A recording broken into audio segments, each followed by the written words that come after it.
Hello, BookTube, and welcome to Comic Book Wednesdays. This is Epic Wednesdays, a comic book event that happens on Michael K Vaughan's channel, where he decided to go through his entire collection of Marvel's Epic collections. They're full-color paperback reprint volumes that bounce all around their vast back catalog.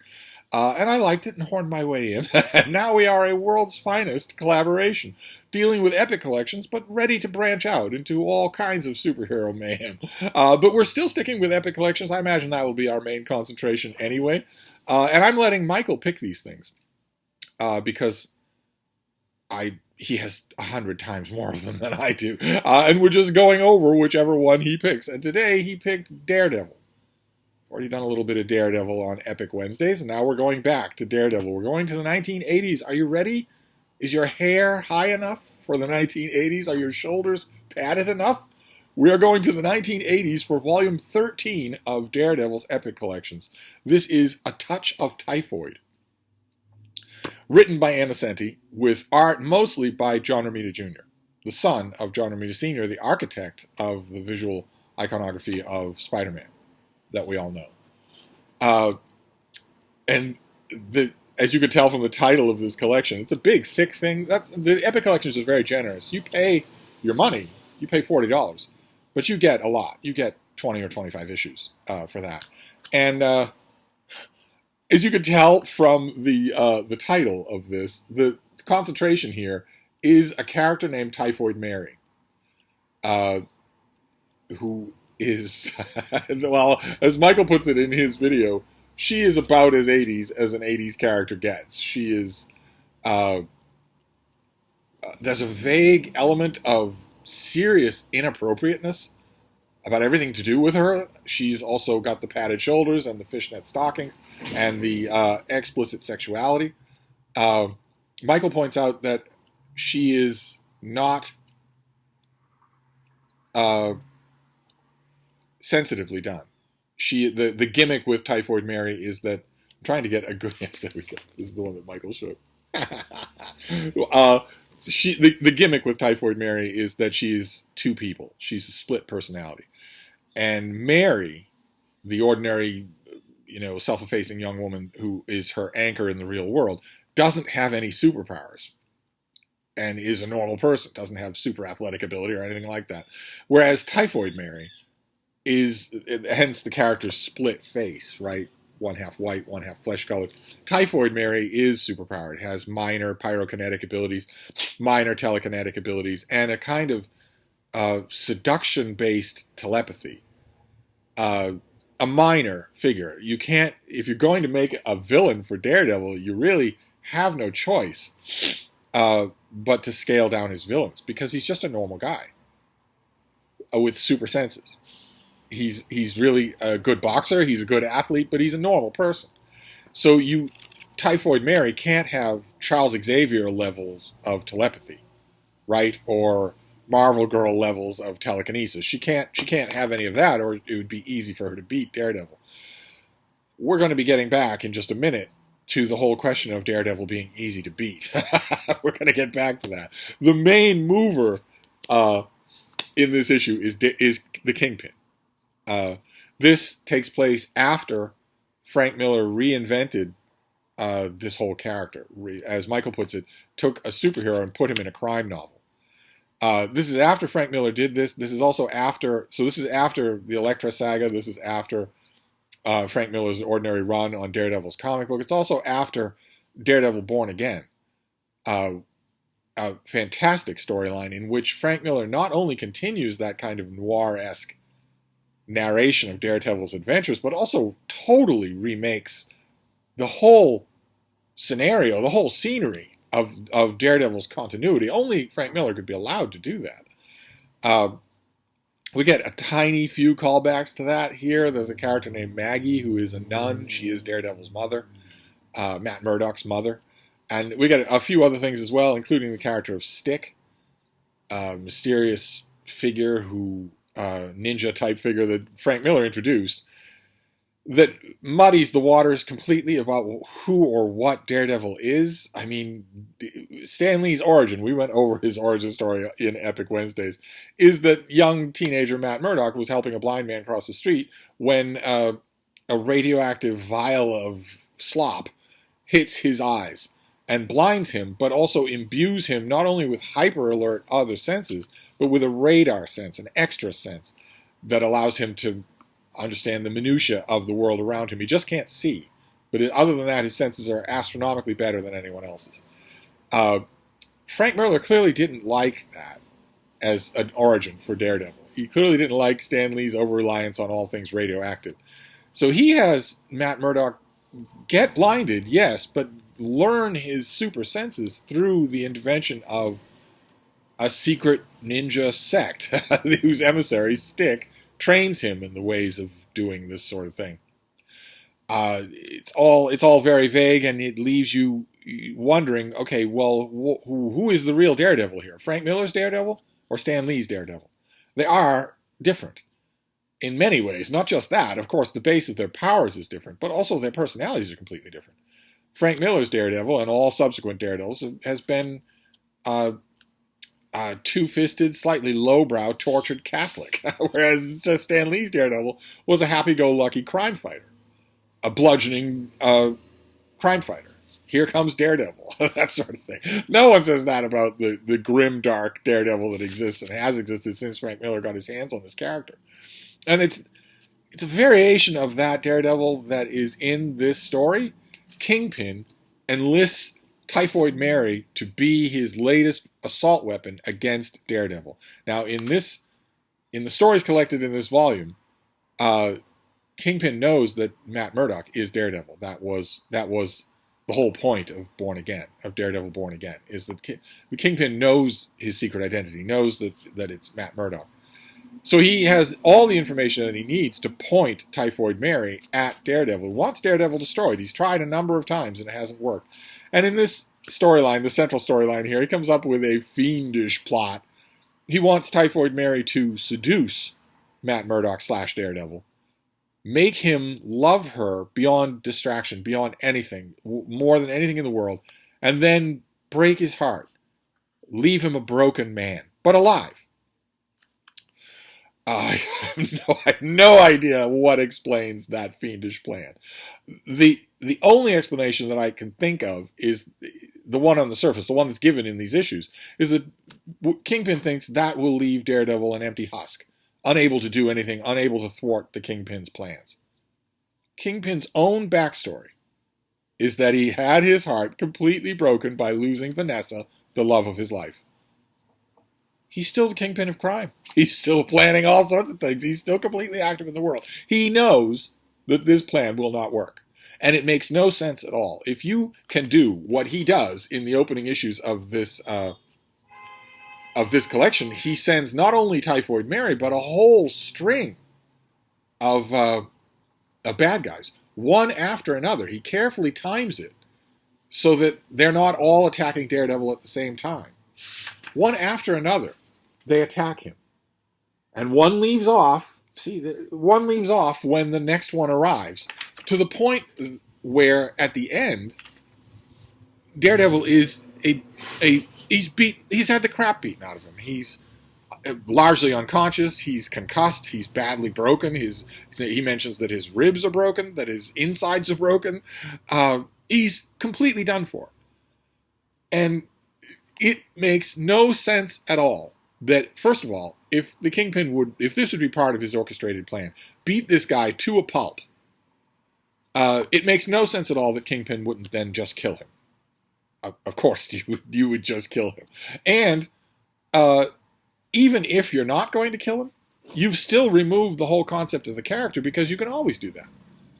Right? If you're Kingpin and you make Typhoid Mary in charge of a gang of thugs and criminals who have various kinds of superpowers to attack Daredevil over and over again in sequence until he is just a rag. If you have the ability to do that, and Typhoid Mary crosses you at the last minute and tries to kill him, The minute you find out that she failed and that Daredevil is still alive, you can just do that again. You could do that on Monday, Wednesday, and Friday. There's nothing to stop you from just continuing to do that. It's the kind of plotline that really comic book writers really can't do. There are some plot lines that some bright red lines that you, if you're a comic book writer, you can't cross them, because then you've crossed them, and then you can't. There's nothing else that you can do. A foremost example of that would be in Marvel Comics, the whole concept of civil war. If you say that the government of the world, or the United States government, enacts legislation to rein in superpowered beings, once again, in these issues, crowds often cry about how these super beings destroy everything. They ruin a parade here and kill lots of people. If you write the storyline in which governments get together, make an act, and insist that people enforce it, so that superheroes have to fight each other, some on the part of the government, others not, then you've written that story, and there's nothing after that. There's no way to come back from that story. And there's no way to come back from this either. As long as the Kingpin knows that Daredevil is Matt Murdock, then there's no chance for there to be a heroic conflict here. That is the main plot line at the beginning here. And then the second half of this collection is pretty much taken over by crossover events. Marvel's besetting sin, the thing that they do way too much. They do it. They have alienated a huge number of fans by doing this, including me. Is massive crossover events, two every year. They're called crossover events because they crop up in in the whole span of comics, not just in a couple of, say, Avengers titles. And there are crossovers that happen that where Ann Nocenti, the writer, and John Romita Jr., the artist here, are forced to. They just hijack Daredevil's story. Who knows what stories Ann Nocenti would actually want to tell in those issues? But instead, it's the Inferno crossover where the infernal world, demons, Mephisto take over, start to make inroads into the mortal world. It was a dud in the Avengers. It was a dud in the Fantastic Four. It was a dud in Daredevil. It's not an interesting storyline at all. And again, it is a bright red line, because even if you could make it interesting, you've still created a world in which every single human being on the entire world knows that there are supernatural evil beings. They know the devil is real. That would change the world completely. And no one ever looks at the ramifications of that. No character in current day, 2021 Marvel, no character walking around on the street remembers that Manhattan was invaded by demons, or any of the other things they're supposed to remember. Those crossovers don't do this epic collection any favors. But it's the main Typhoid Mary story that is the highlight here. She was a kind of a favorite in the 90s in the 80s and 90s with Daredevil fans.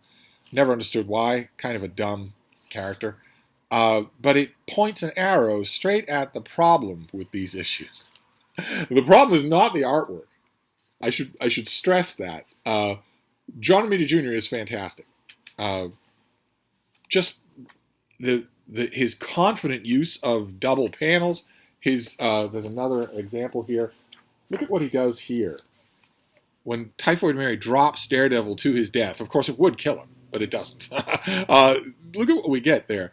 The tear running down her face as Daredevil falls, and notice Daredevil is blurred.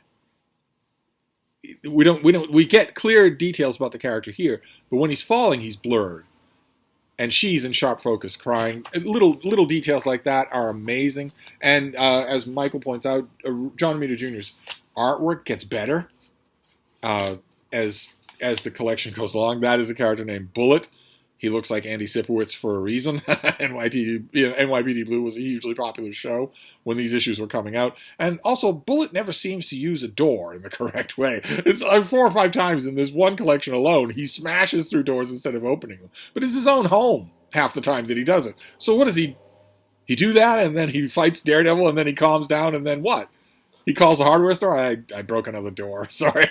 I don't know. But John Romita Jr.'s artwork gets better as we go along. The thing that I want to stress about this issue is that it's not Daredevil at all. Ann Nocenti came into this. Frank Miller had essentially wiped the slate clean.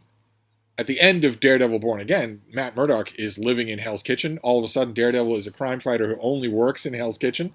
And everyone knows he's Matt Murdock, and Matt Murdock is happily walking down the street in a red sweater with his girlfriend. Is he even Daredevil anymore? Does he ever put on the costume anymore? We don't know. We have no idea. Frank Miller wrote that with just scorched earth. Just do what you want. You know, your Elektra saga sold us 80,000 copies a month, so do what you want. And Frank Miller did. He scorched the earth. He left it so that there was no possibility of making a Daredevil story again. That presents writers with a clean slate. All right, what are we going to do now with this character? We bring him back to his roots or whatever. And what Ann Nocenti decided to do was freestyle about social issues and put those words in the mouth of literally everyone. There's all kinds of expository posturing in these issues that don't bear any relation to what the characters ever were. I'm not talking just creatures like Kingpin. I'm talking Daredevil himself and Karen Page and Foggy Nelson. Instead of acting like we've ever seen them act, they act completely new. There's a section here where Daredevil and Karen are in the kitchen. She's making a meal. Look, he's jokingly talking about no nukes, save the whales, all that, for peace, that sort of thing, while he spits out food. What on earth? What on earth? Also, at one point earlier in this issue, let me see if I can quickly get to it, John Romita Jr. gives us a tiny amount of, well, maybe it's exposition. maybe he's giving us an idea of what he thinks about Daredevil. I don't know. I don't know for sure. Let me see if I can find that panel. The point that I'm trying to make is that there's precious little use in doing this sort of thing if you're going to have the characters completely out of character, and they are all throughout this. Yeah, here we go.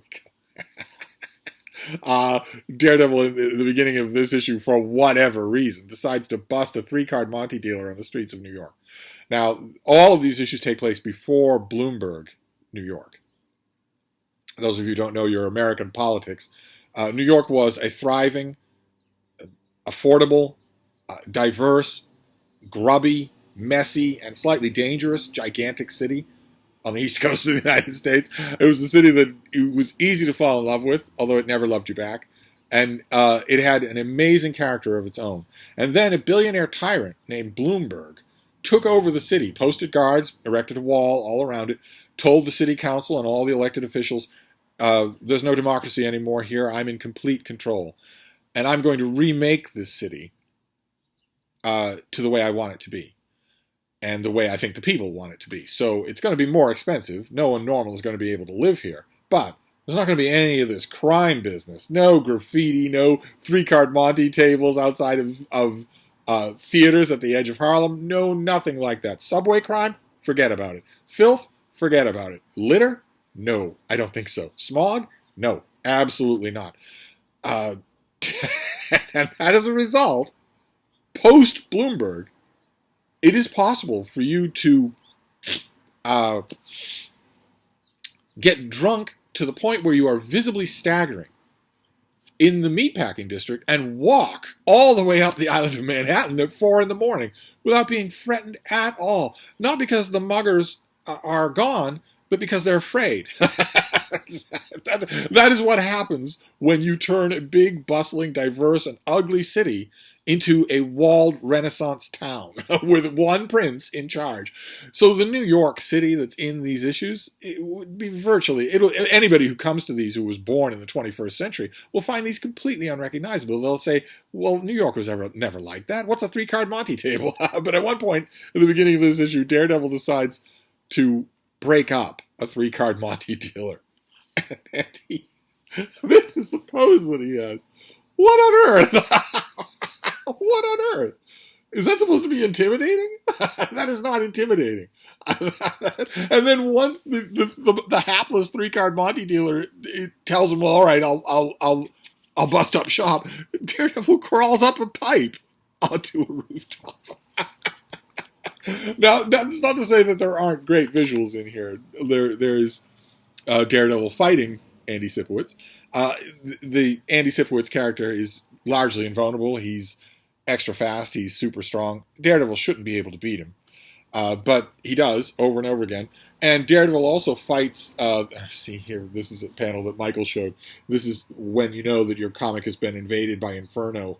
That all of a sudden the skies are burning and there are demons chasing characters. And Daredevil has to go up against Mephisto, the devil in Marvel Comics, one of the most powerful humanoid characters in all of Marvel continuity, against a normal guy in red spandex. It gets a little bit tiresome watching all that happen, and it happens over and over again. And none of it is real. None of it is Daredevil. All of it is just Ann Nocenti talking about social issues, political issues. For a great deal of time, her characters are arch. They don't talk like normal people. They come out with socioeconomic pronouncements instead of character dialogue, usually. And it gets worse. This is Epic Collection 13. This is Epic Collection 14. And it's much worse in this collection. In this collection, Daredevil meets the Inhumans. He fights Ultron, another unbelievably powerful character that he shouldn't have a single moment's chance against. And the next volume of the Nocenti Romita line, nothing is even remotely recognizable. Not even remotely. It's still clinging a little bit to normal Daredevil mythos, that he is a costume superhero in the Marvel Universe. In this, not at all. Not in the slightest. But here you are, and it has its good moments. They're unbelievable, but they're good. The Kingpin would kill Daredevil. He wouldn't toy with him, especially in a way that he knows by personal experience won't work. He would just kill him. And also, if you put Daredevil up against a supervillain that's way out of his league, you have to come up with a more... I mean, Typhoid Mary, Daredevil could probably beat. But Mephisto? No. No, you don't beat Mephisto by the purity of your soul. He's much, much more powerful than that. Same thing is true in this issue. Take a look at this.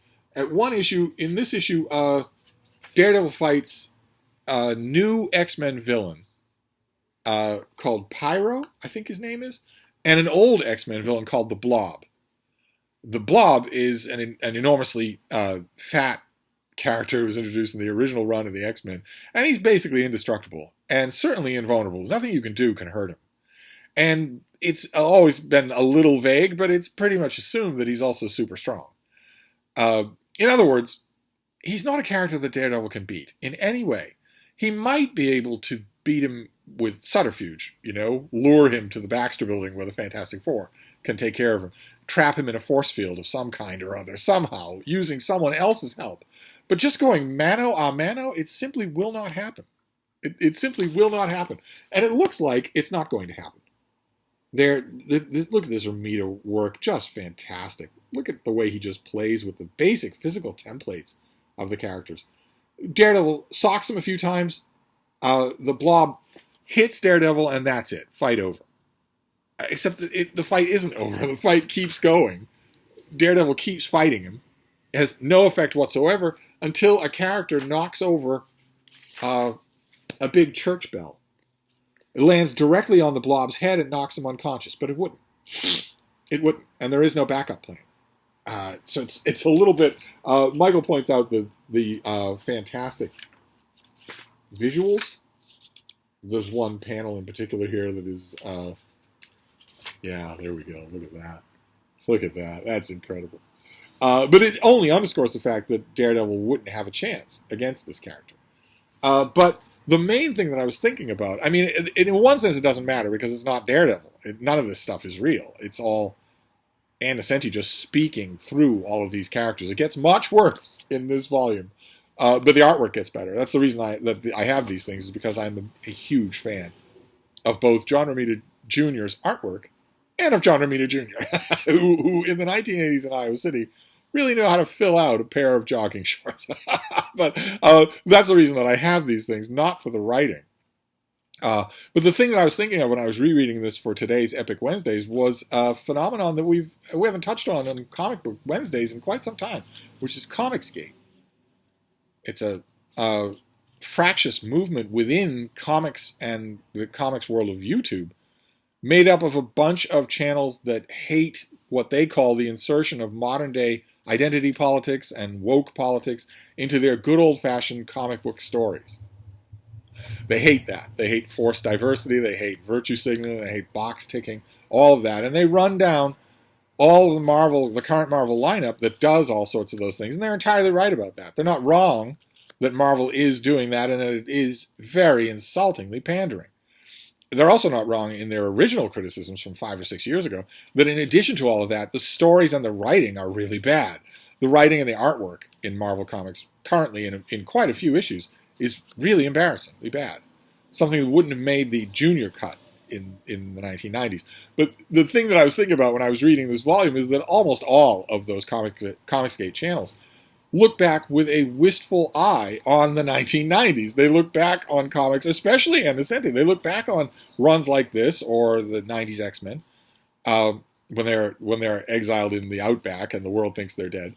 They look back on those issues in that time frame as a time when that didn't happen, when there wasn't any of that kind of self-insertion or anything like that into comics, where the comics were just good stories, where they were free of that.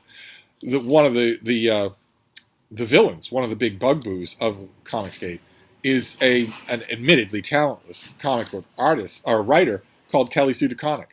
And Comicsgate is fond of endlessly repeating a little clip from an interview she did in which she told an interviewer in a very schmarmy, very, very hateable way, "If you don't like my politics, don't buy my book. Problem solved." The Comicsgate has gone after her for 5 years for telling customers not to buy her book unless they agree with her about politics, which is a lethal thing for a creator to do. Would never have crossed Stan Lee's mind to do that. And Comicsgate will tell you, if you watch their channels, I watch all of their channels, I watch everybody's channels, Comicsgate will tell you that that and other sentiments like that is the reason why comics on the newsstand are failing so bad, where even a popular comic will scarcely scratch 20,000 issues a month. When, as they rightly point out, the sales of some of the best-selling Marvel comics today would have been grounds for cancellation in the 1990s. If you'd done that poorly, you would have been canceled. But the irony that drove my rereading of this collection this time around is that Comicsgate always looks back to these issues, to this era, as a blessed time before the evils of SJWs got their hand on comic books. And Innocenti, I mean, she's not outright saying it in these issues, but it couldn't be any clearer that what she's saying in these issues is, if you don't like my politics, don't buy my book. It couldn't be any clearer in all of the social issues that are suddenly dragged into Daredevil where they were not before. Added to which is another Comicsgate criticism of current year Marvel Comics writers. Comicsgate will often go on at great length about how they don't appear to care about the characters they're writing. They don't appear to know anything about the characters, so the characters will be completely out of character and spouting political or identitarian politics lines. Well, that's exactly what happens all throughout here. And Innocenti's Daredevil bears no relationship whatsoever to any Daredevil that's come before or that's come after. These are weird comics. These are weirdly written comics where characters will launch immediately into freshman-level socioeconomics when that's not what they'd be talking about. When Karnak and Gorgon of the Inhumans would not be talking about epistemological problems at all. They'd be... You know what I mean. They don't sound... It's worse in this volume, but it's present in this volume. None of these characters sound anything like Marvel Comics characters. Instead, they sound a lot like the issues that were on Innocenti's mind, which was on my mind when I was reading this, because it means that something that has long been suspected about a lot of the louder voices in Comicsgate, which is that they're just complaining to complain, and that if you transported them back in time to their beloved era of the 90s and the late 80s, all of their complaints would still hold. They would say, if you brought them back in time with the 21st century sensibility and the ability to market that on YouTube, if you brought them back in time to when these issues came out, these came out, this is Daredevil 253 to 270, 1988 to 1989. If you brought them back to this period, there's one of them that wouldn't start howling about a know-nothing SJW creator, and if you don't like my politics, don't buy my book, or anything like that. They'd be hewing the same line about the comics that they hate. The only way in which they're right, I think, the way in which I agree with them and the way in which I think they're right, is that no one's going to want an epic collection of any of the Marvel comics that are coming out now. They want this. They're not going to want that. Because in addition to being full of identity politics and author self-inserts and SJW issuing, these issues are also really good. They're dramatically satisfying, even if they're not Daredevil. They're dramatically satisfying. They even get more so in this. There are stakes. The hero is beaten as often as he succeeds. They're wonderful stuff. And it helps that you've got great artwork. John Romita Jr. does fantastic work in these. The reason I have them. Whereas all of the evils of that scenario are present in present-day Marvel Comics. The weird necrophilic emphasis on food and eating. Whole issues where characters do nothing but eat. The weird identity politics where suddenly in current year Marvel continuity, all of the characters are black lesbians. Even the Thing. And with no explanation given. They're just, if you have a character that is absolutely canonically white and straight, then they're going to start to flirt with guys. That's just all there is to it. There are only a few, a relatively small handful of writers writing all of Marvel Comics, and they're writing it from the same playbook, and it makes for very boring issues. No one's going to want to collect those issues in epic collections 30 years from now. Whereas these stand up well to collecting again, and it's neat to watch John Romita Jr.'s artwork get better as the issues go on. And then it moves. I want to show you. There's one particular panel of action. I wonder if I can find it. That's the problem with these things, is that I don't make bookmarks. Some of the artwork in here, though, is just incredible. I mean, imagine finding that as a cover of a comic book on your newsstand. That's practically art. That's just incredible. I remember, but see, up in the corner, Inferno continues, so it kind of ruins it. I'm trying to find one other panel here. There's one other panel. Daredevil's fighting this Andy Sipowicz character all throughout, on and off, all throughout this issue. Yes, there we go. Wow, I found it. Look at that. See, they're fighting each other, and John Romita Jr. shifts the camera emphasis to above. Look at how neat the lines are there, with the wall going straight down like that, and the two characters, Daredevil vaulting over his opponent. Fantastic. Just fantastic. Unfortunately, as Michael pointed out in his video, this collection also gives us what I believe is Steve Ditko's last performance as an artist for Marvel Comics. Drawing an issue starring the Owl that is unbelievably bad. Just unbelievably bad. Michael is the gentleman to the end, and he just assumes that Ditko was hurried for that issue. I don't know what the reason for it is. I don't know why they included it in here. There isn't a rule that Epic Collections have to include every issue in a run. There's no rule about that. This issue includes that issue that should be buried in silence. It should just be taken out of this issue. And this issue also includes an issue of The Punisher with artwork by Whilce Portacio that isn't good. It stalls you right in the middle of what you're reading. But by and large, this was a hoot to reread. Wouldn't want to go back to this era at all. I don't know off the top of my head what John Romita Jr. is drawing right now. He may have gone indie or Indiegogo or something like that. I don't know that he's doing any mainstream comic at the moment. But it was great to follow him. I followed him from title to title in the late 80s, all throughout the 90s. Whatever he did, I would go and get, which is why I have these two Daredevil volumes. But I don't think we're doing the second Daredevil volume next week.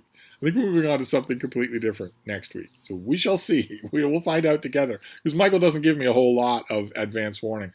He seems to have intuited that I don't need much impetus or preparation to talk at great length about these comics.